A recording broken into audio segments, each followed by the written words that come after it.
ഒരുപാട് വർഷം ലഹരിക്ക് അടിമയായിട്ട് പിന്നീട് അതിൽ നിന്നൊക്കെ മുക്തി നേടി നല്ല കാര്യങ്ങൾ ചെയ്യുന്ന സമൂഹത്തിൽ നല്ല കാര്യം ചെയ്യുന്ന ഒട്ടേറെ പേർ നമുക്കിടയിലുണ്ട്. അങ്ങനെ ഒരാളെ നമ്മൾ പരിചയപ്പെടാൻ പോവുകയാണ്. ഇനി 17 വയസ്സ് മുതൽ നീണ്ട 8 വർഷക്കാലം കിട്ടാവുന്ന ലഹരി മുഴുവൻ ഉപയോഗിച്ച് ജീവിതം തകർന്ന യുവാവ്.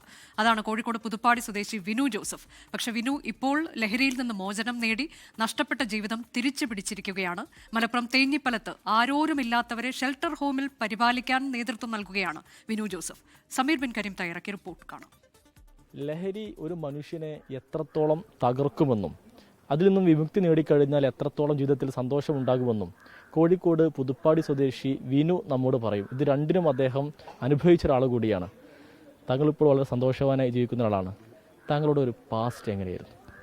ഞാൻ ചെറിയ പ്രായത്തിൽ ചെറിയ നാട്ടിലൊക്കെ ഇറങ്ങി കൂട്ടുകാരുടെ കൂടെ ഒക്കെ കൂടിയപ്പം അവർ ലേശം കഞ്ചാവൊക്കെ തന്ന് അത് കുറേശ്ശെ ഉപയോഗിച്ചു. പിന്നെ അത് പോരാന്ന് തോന്നി. പിന്നെ അങ്ങനെ ചെറിയ മദ്യപാനമായി. പിന്നെ അങ്ങനെ ഇച്ചിരി ഡാൻസ് ഫീൽഡ് ഉണ്ടായിരുന്നു. ഇടക്കാലത്ത് ചെറിയ പരിപാടികൾക്കൊക്കെ പോയി. അപ്പം ചില്ലായിരിക്കാൻ വേണ്ടി പുതിയ ഓരോ സാധനങ്ങൾ നമ്മൾ ഇങ്ങനെ ഓരോരുത്തർ അവിടുന്ന് ഇവിടുന്നൊക്കെ തന്ന് കുറച്ച് ബ്രൗണോ കൊക്കൈനോ അങ്ങനത്തെ ഓരോ സാധനങ്ങളാണ് ഉപയോഗിച്ചുകൊണ്ട് പെത്തടി ഇഞ്ചക്ഷനായിട്ട് ചെയ്തതിനു. പിന്നെ നമുക്കിത് കിട്ടാതായപ്പോൾ അഡിക്ഷൻ കൂടി. അപ്പം നമ്മൾ റോഡ് മേലെ ഇറങ്ങിയാൽ അക്രമവാസന കൂടി. വീട്ടുകാർ പറയുന്ന കേക്കിൽ ഇറങ്ങിപ്പോവും. പിന്നീട് കാലുകളൊക്കെ മുറിക്കുക, കയ്യിലൊക്കെ കാണുന്ന വാരിയിടുക, അങ്ങനത്തെ ഒരു പ്രത്യേകതരം മെൻറ്റാലിറ്റി. റോഡ് മേലുള്ള ചില്ലൊക്കെ അടിച്ച് തലയെ പൊട്ടിക്കുക, വീട്ടിൽ ചെല്ലാതിരിക്കുക, പിന്നെ എല്ലാം റോഡ് മേന്ന് വാരി തിന്നുക.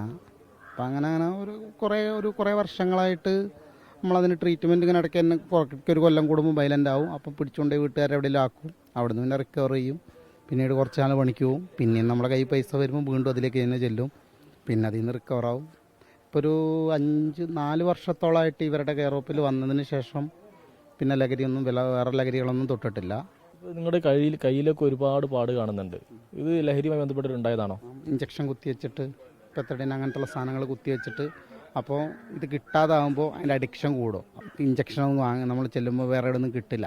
അപ്പോൾ കൈ കൊണ്ട് മുറിച്ച സാധനം കയ്യിലിടും. നമ്മൾ സ്വയം ഒരു ബോധ്യം ഉണ്ടെങ്കിൽ ഇതിൽ നിന്നൊക്കെ മുക്തി നേടാൻ കഴിയുള്ളൂ എന്നുള്ളതാണ്. അതല്ലാതെ ആരെങ്കിലും പിടിച്ച് കൊണ്ടുപോയി കഴിഞ്ഞാൽ വീണ്ടും തിരിച്ചു പോകുന്നതിലേക്ക് തന്നെ പോകും. ഉറപ്പായിട്ടും പോകും. നമ്മളെ മനസ്സുകൊണ്ട് നമ്മൾ വേണ്ടാന്ന് വെക്കണം. വലിയ ലഹരികൾ നമ്മൾ ഉപയോഗിക്കേണ്ടെന്ന് വെച്ചാൽ മാത്രമേ നിർത്തുള്ളൂ. ഇപ്പോൾ നിങ്ങൾ ഈ ഷെൽട്ടർ ഹോമൊക്കെ നോക്കി ഒരു നല്ല രീതിയിൽ നല്ലൊരു മനുഷ്യനായി പുതിയൊരു ജീവിതം തിരഞ്ഞെടുത്തിരിക്കുകയാണ്. ആണ്. അതിൽ സന്തോഷവാനാണ്. അവരുടെ കൂടെ കൂടി നമ്മളെ സഹോദരങ്ങളെ പോലെയാണ് അവർ സ്നേഹിക്കുന്നത്. അതുകൊണ്ട് നമുക്കങ്ങനെ ഒരു കുറവുകളും തോന്നില്ല. എന്ത് കാര്യങ്ങൾ ചോദിച്ചാലും അവർ സമ്മതിച്ച് തരുന്നുണ്ട്. ഇടയ്ക്ക് വീട്ടിൽ പോകാറുണ്ട്.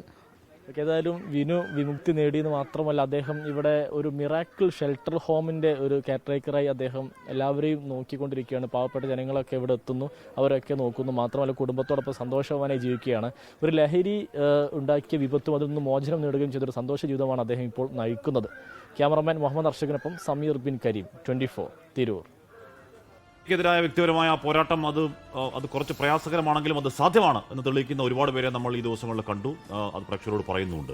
ലോകത്തെവിടെയായാലും ഏത് സമയത്തും 24 വാർത്തകളും ഓഗ്മെന്റഡ് റിയാലിറ്റി പാക്കേജുകളും എക്സ്പ്ലെയിനറുകളും വിശദമായി കാണാൻ ഞങ്ങളുടെ യൂട്യൂബ് ചാനൽ നിങ്ങൾക്ക് സബ്സ്ക്രൈബ് ചെയ്യാം.